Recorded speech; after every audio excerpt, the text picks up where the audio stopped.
Hello, Mark. My name is Frank, and my student number is S0341026. I'm a junior. Now I'm going to read a transcript of the speech. Kang Lee, can you really tell if a kid is lying? Hi, let me ask the audience a question. Did you ever lie as a child? If you did, could you please raise your hand? Wow, this is the most honest group of people I've ever met. Laughter. So for the last 20 years, I've been studying how children learn to tell lies.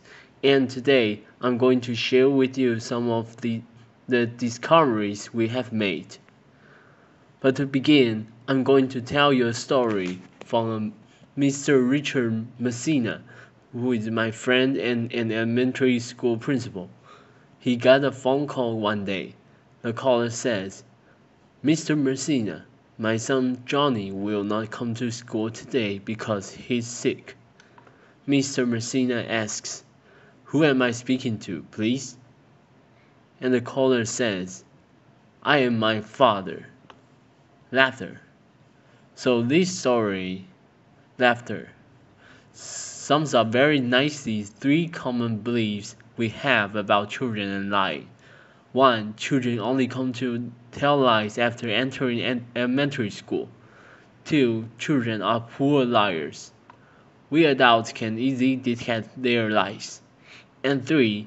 If children lie at a very young age, there must be some character flaws with them, and they are going to become pathological liars for life.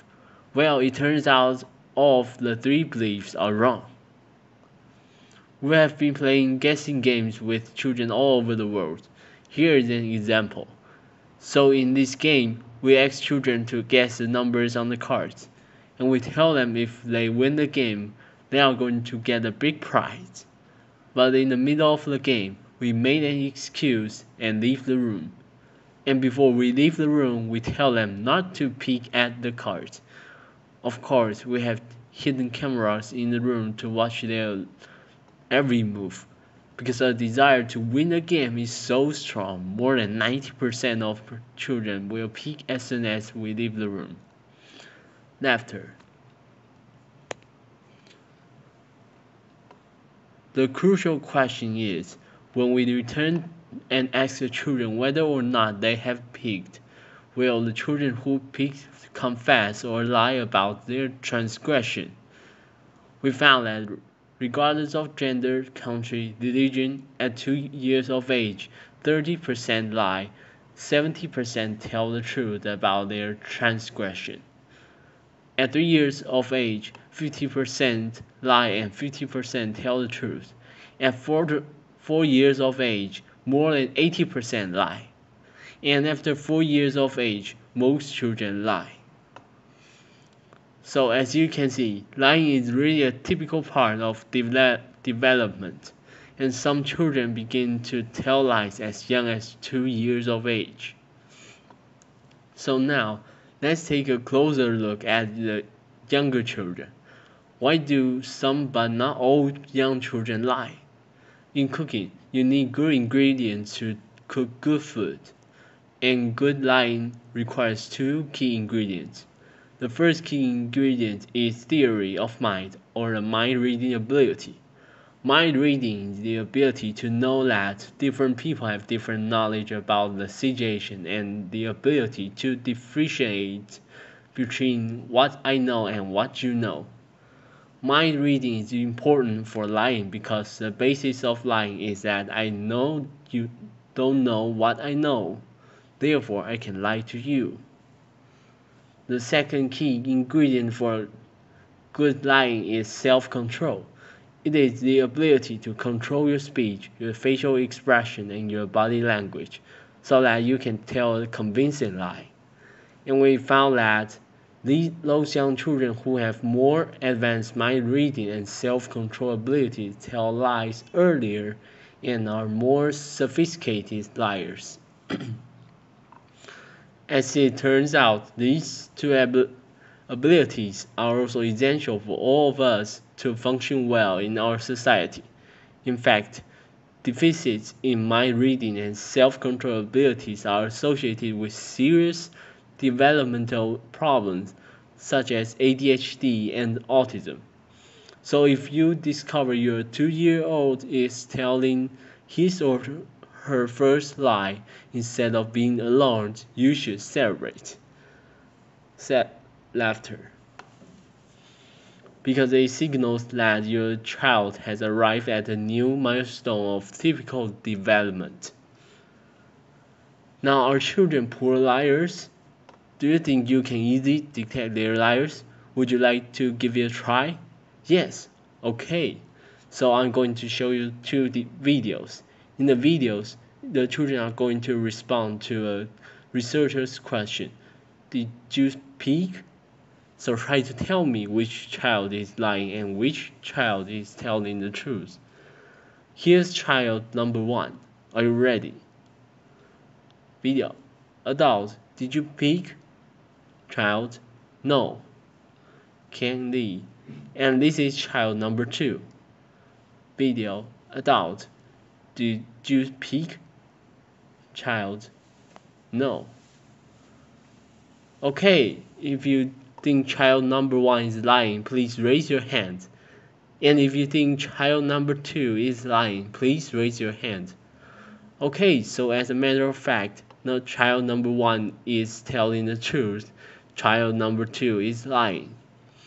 Looks like many of you are terrible detectors of children's lies. Laughter.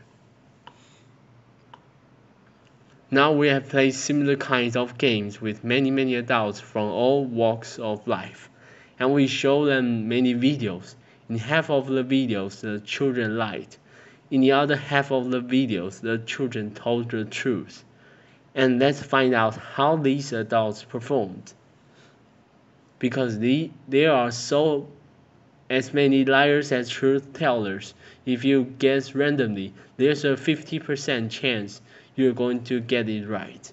So if your accuracy is around 50%, it means you are a terrible detector of children's lies. So let's start with undergrads and law school students who typically have limited experience with children. No, they cannot detect children's lies. Their performance is around chance.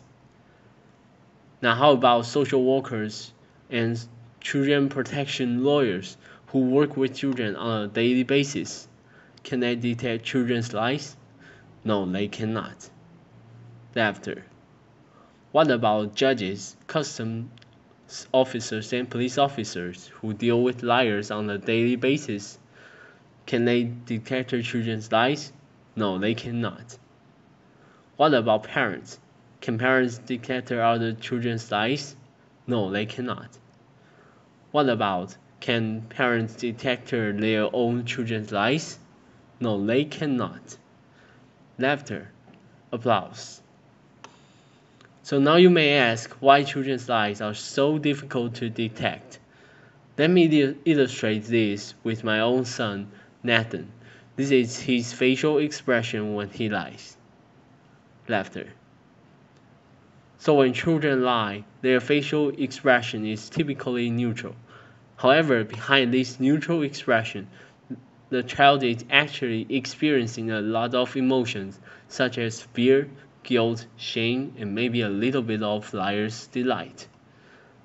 Laughter. Unfortunately, such emotions are either fleeting or hidden. Therefore, it's mostly invisible to us. So in the last 5 years, we have been trying to figure out a way to reveal these hidden emotions. Then we made a discovery. We know that underneath our facial skin, there's a rich network of blood vessels. When we experience different emotions, our facial blood flow changes subtly.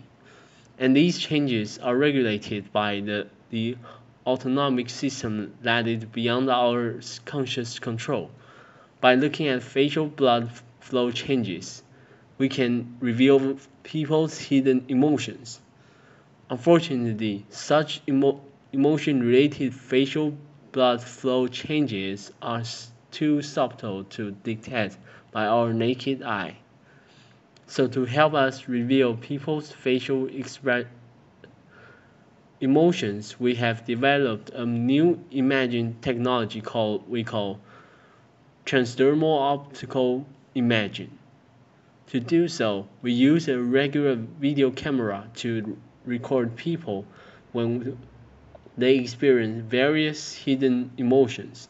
And then, using our image processing technology, we can extract transdermal images of facial blood flow changes. By looking at transdermal video images, now we can easily see facial blood flow changes associated with the various hidden emotions. And using this technology, we can now reveal the hidden emotions associated with lying and therefore detect people's lies. We can do it so non-invasively, remotely, inexpensively with an accuracy at about 85%, which is far better than chance level. And in addition, we discovered a Pinocchio effect. No, not this Pinocchio effect. Laughter. This is a real Pinocchio effect.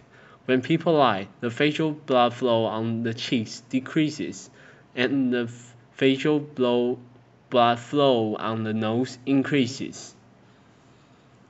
Of course, lying is not the only situation that will evoke our hidden emotions.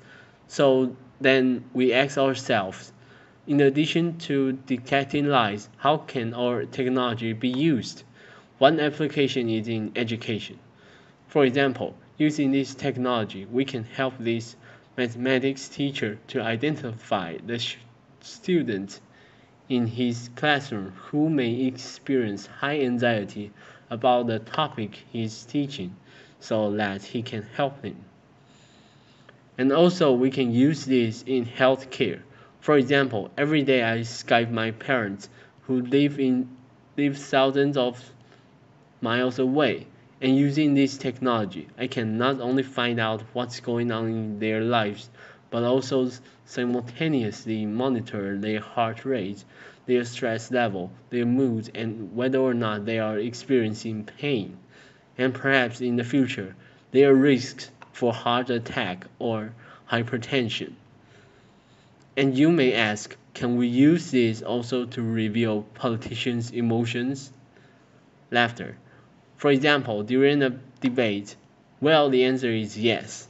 Using TV footage, we could detect the politician's heart rate, mood, and stress, and perhaps in the future, whether or not they are lying to us.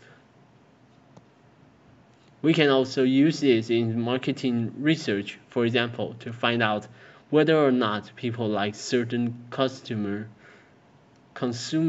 products. We can even use it in dating. So for example, if your date is smiling at you, this technology can help you to determine whether she actually likes you or she is just trying to be nice to you. And in this case, she is just trying to be nice to you. Laughter. So transdermal optical imaging technology is at a very early stage of development. Many new applications will come about that we don't know today. However, one thing I know for sure is that lying will never be the same again. Thank you very much. 谢谢 applause